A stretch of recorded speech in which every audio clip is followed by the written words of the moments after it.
Pa rin tayo para sa ating BB Time at basahin natin ang ilan sa mga hinaing at opinyon ng ating mga BB na nagbahagi ng kanilang saloobin sa aking Facebook, DJ B-Boy Bibo.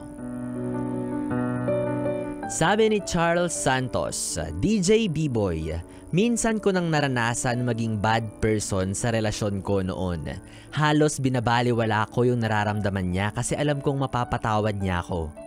Hanggang sa nakabuntis ako ng iba. Di niya na ako pinagbigyan mula noon. Pero ngayon, siya pa rin yung gusto kong makatuluyan. And we all say, deserve. Tama yan. Tama yan, Charles Santos. Magsisi ka hanggang sa mamatay. Charot. Kasi naman ikaw ayan yung sinasabi natin, di ba? Na you'll never understand someone's worth until he or she is gone. Sa'yo na mismo nang galing, paulit-ulit kang pinapatawad, paulit-ulit kang pinagbibigyan, yet paulit-ulit mo rin siyang binabaliwala at sinasaktan. At nung nalasahan mo na yung sariling pait ng gamot mo, ano ba sa English yun? Hindi ko kasi alam eh. When you had a taste of your own medicine, yan. Bigla mong naalala na may tao palang handang patawarin ka lagi and yet tinarantado mo lang. So ano nga yun? Diba nagsisisi ka? So I think what's the best for you now is to focus on your partner and your future child. Diyan mo na lang ibawi lahat at diyan mo na lang panindigan yung sinasabi mong hindi ka na magloloko or sana hindi ka na nagloko. Sabi naman ni Mildred Nakpil, di na ako ulit papayag na magpakamartir. Dati kaya ko kasi iniisip ko mga anak namin. Ngayon malaki na sila, kaya ko nang mag-isa. Eto naman, I understand that some of you ay ginagawang magpakamartir. Minsan hindi lang kasi yan para sa sarili natin, di ba? Minsan para yan sa mga taong nakapaligid sa atin, para sa mga taong maaaring maapektuhan kapag sumuko tayo. At isa nga dyan sa mga relasyon, lalo na ng mga mag-asawa, ay yung mga anak. Na kumakapit tayo na kahit hirap na tayo, kakapit ka para sa pamilya mo, para sa anak mo, para hindi sila mahirapan, hindi sila maapektuhan. But to tell you, try to check on them then sometimes. Kasi baka sa pagkapit mo, hindi lang ikaw yung nasasaktan. Maging sila naaapektuhan na pala. Baka hindi na healthy sa kanila yung nakikita nila na yung magulang nila hindi na nag-work out yung relationship. Baka mas best for them if ititigil nyo na. At ipapakita sa kanila yung tamang gawin. Na kapag hindi na tama or hindi ka na okay sa isang sitwasyon, learn to let go. Sabi naman ng ating bibi na si Ramon Mendez, hindi pa rin ako susuko hanggat hindi ko naririnig sa kanya na ayaw niya na talaga sa akin. Kahit magmahal siya ng iba, titiisin ko yon, DJ. Ganon ang pagmamahal. Ay, sure ka dyan? Pursigido yan. Determinado masyado, oo. Alam mo kung totoong pagmamahal ang tingin mo dyan, well, sorry to tell you Ramon ha, pero feeling ko nagkakamali ka. Ang totoong pagmamahal dapat nagsisimula yan sa sarili mo. Sa sarili mo mismo dapat simulan yung pagmamahal na sinasabi mong yan. Paano mo ibibigay yung isang bagay na hindi mo kayang ibigay sa sarili mo? Sige nga. 'Di ba? Kaya yan patuloy na umaabuso, kaya yan paulit-ulit kang sinasaktan kasi nga hinahayaan mo.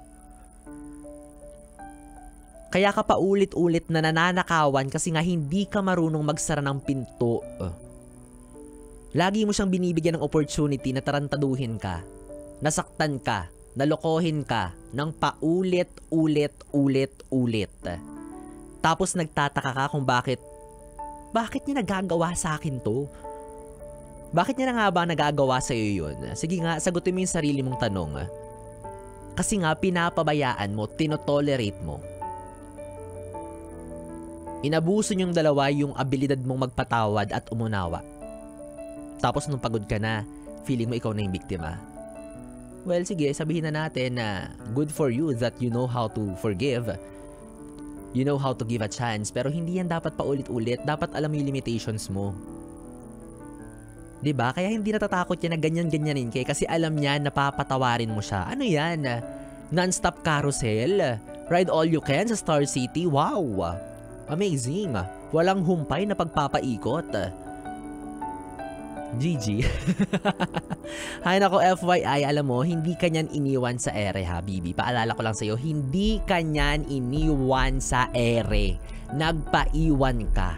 For sure, may signal na yan, mayroon ng signs yan na iiwan ka ng taong yan, and yet, hindi kasabay na bumitaw. Kumapit ka pa din. At giyang nagiyang ka naman. Boom. O siya, nako, bala ka nga dyan, uuwi na ako ha. Makikipagbalikan pa ako sa ex kong mangloloko.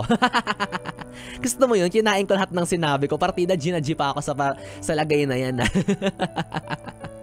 Nako, malaki ka na, alam ko nang alam mo na ang tama at mali, Bibi ha. Bahala ka, balikan mo ng balikan hanggang sa magsawa ka sa pagmumukha ng manlolokong yan. Oo.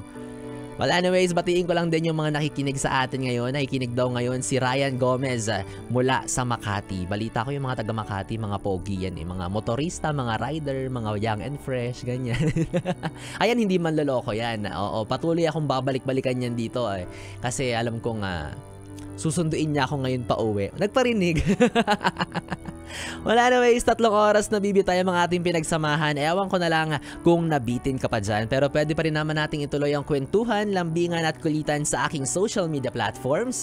DJ B-Boy Bibo, DJ B-I-B-O-Y, B-I-B-O. Yung nakatabi mula alas 9 hanggang alas 12 ng gabi para sa ating Bibi Time. Ako pa rin to, ang Bibi mo sa radyo, DJ B-Boy Bibo. At para sa ating susunod na awitin, para sa iyo na pinagpalit, tapos nung nalaman mo na siya naman ang kinarma at niloko din gaya ng ginawa sa'yo, muli kang nagpasaring ng mga katagang Ako Na Lang Sana by Mark Carpio. Tuloy-tuloy ang pakikiminaw para lingaw dito pa rin sa paborito mong huntahan, ang huntahan ng mga young and fresh.